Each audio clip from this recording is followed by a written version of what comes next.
Artificial intelligence जहां एक और विज्ञान की तरफ से दिया हुआ ये वरदान है, वहीं इसका दुरुपयोग भी धड़ल्ले से हो रहा है। डीप फेक और एआई जनरेटेड इमेजेस पहले से ही लोगों के मन में इस तकनीक पर सवाल उठा चुकी है। एआई कितना खतरनाक हो सकता है, इसका पता आप इस वीडियो से लगा सकते हैं कि यूएस के राष्ट्रपति चुनाव के दोनों उम्मीदवारों को एक कपल के रूप में पेश कर दिया गया और उनका एक बच्चा भी दिखा दिया गया। एआई के दुरुपयोग पर विश्व के सभी बड़े देशों ने चिंता जताई है और अभी तक किसी ने कोई भी ठोस कदम नहीं उठाया है। इस दिशा में भारत ने एक ठोस पहल की है। आज की रिपोर्ट में हम बात करेंगे कि भारत सरकार का ये नया कदम और इससे क्यों अमेरिका और चीन के माथे पर पसीना आने लगा है। नमस्कार, मैं यशस्वी जोशी स्वागत करती हूँ आपका यूबी ई न्यूज में, जहां हम न सिर्फ खबरें लाते हैं बल्कि उसका बारीक और सटीक विश्लेषण भी करते हैं। भारत सरकार की तरफ से एआई जीपीयू बिट पर बड़ा फैसला लिया गया है। दरअसल कोई भी विदेशी कंपनी इसमें हिस्सा नहीं ले सकती और उसके लिए कंपनी का भारत में इनकॉर्पोरेशन होना अनिवार्य है।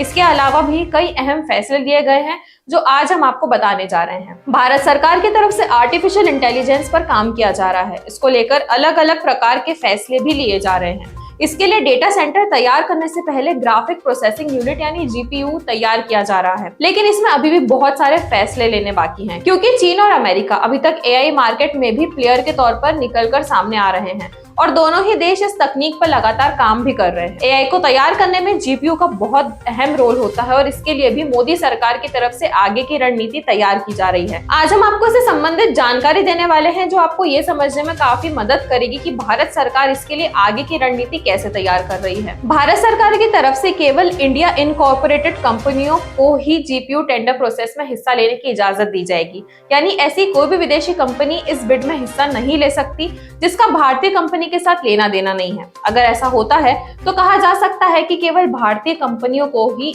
इंडिया आर्टिफिशियल इंटेलिजेंस यानी इंडिया एआई की सर्विसेज प्रोवाइड करने की इजाजत होगी। सरकार ने हाल ही में एक फैसला लिया है कि जीपीयू टेंडर में केवल भारत में रजिस्टर्ड कंपनियां ही भाग ले सकती है। इसका मतलब यह है कि विदेशी कंपनियां चाहे कितनी भी बड़ी क्यों ना हो, इसे बिड में शामिल नहीं हो सकती। इस कदम में भारत में एआई इकोसिस्टम को मजबूत करने और देश में ही एआई सर्विसेज का विकास करने का लक्ष्य है। यह निर्णय भारत को एआई के क्षेत्र में एक वैश्विक नेता बनने की दिशा में एक बड़ा कदम माना जा रहा है। जो लोग नहीं जानते उन्हें बता दें कि जीपीयू और एआई मॉडल्स को ट्रेन करने में बेहद खास रोल निभाते हैं। जीपीयू सीपीयू की तुलना में ज्यादा तेजी से और एफिशिएंसी से कैलकुलेशन कर सकते हैं, जिससे एआई एप्लीकेशन को ज्यादा तेजी से तैयार किया जा सकता है। जीपीयू आधुनिक एआई एप्लीकेशन जैसे कि डीप लर्निंग और न्यूरल नेटवर्क के लिए भी आवश्यक है। भारत सरकार ने जीपीयू के विकास के लिए कई अहम कदम उठाए हैं। भारतीय कंपनियों को जीपीयू विकसित करने के लिए प्रोत्साहित किया गया है।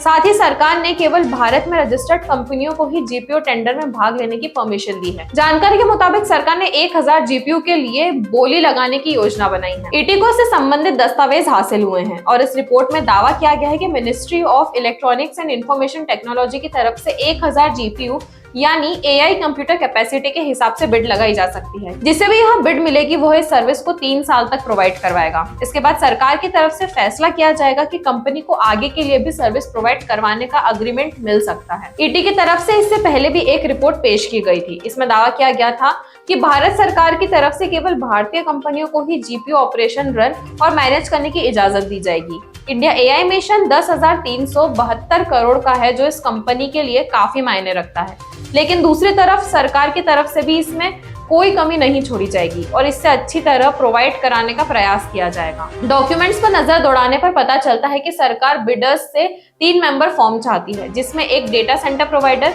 एक क्लाउड सर्विस प्रोवाइडर और एक सिस्टम इंटीग्रेटर के रूप में काम करेगा। तीनों कंपनियों में एक प्राइमरी सर्विस प्रोवाइडर होगा जबकि अन्य 2 सेकेंडरी पार्टनर के रूप में काम करेगी। कुल मिलाकर सरकार ऐसा सेंटर बनाने का प्रयास कर रही है जो बैक एंड पर पूरी तरह काम करेगा। तीनों मेंबर्स को क्राइटेरिया पूरा करना होगा। इसमें उन्हें भारत में लीगल एंटिटी साबित करनी होगी। विनर की तरफ से क्लाउड सर्विस प्रोवाइड करवाई जाएगी और भारत के लिए नया डेटा सेंटर भी स्थापित किया जाएगा और उन्हें पूरा केंद्र अपना भारत में बनाना होगा। क्लाउड प्लेटफॉर्म की बात करें तो कंपनियों के पास ऑपरेशन एआई सर्विस भी होनी चाहिए। साथ ही 1000 एआई कंप्यूट यूनिट्स भी पहले ही होनी चाहिए, क्योंकि इन्हें 6 महीने के अंदर स्टार्ट करना होगा। डेटा सेंटर और क्लाउड सेवा प्रदाताओं जैसे कि सूचीबद्ध एजेंसियों को, शिक्षाविदों, स्टार्टअप, शोधकर्ताओं, सरकारी निकायों आदि को ग्राफिक प्रोसेसिंग यूनिट यानी GPU, accelerated tensor processing unit और स्टोरेज जैसे उच्च गति वाले कंप्यूटिंग एआई अवसंरचना उपलब्ध करानी होगी। अब आपको बताते हैं कि इसका फायदा क्या होगा। ये कदम भारत को एआई क्षेत्र में आत्मनिर्भर बनाने में मदद करेगा।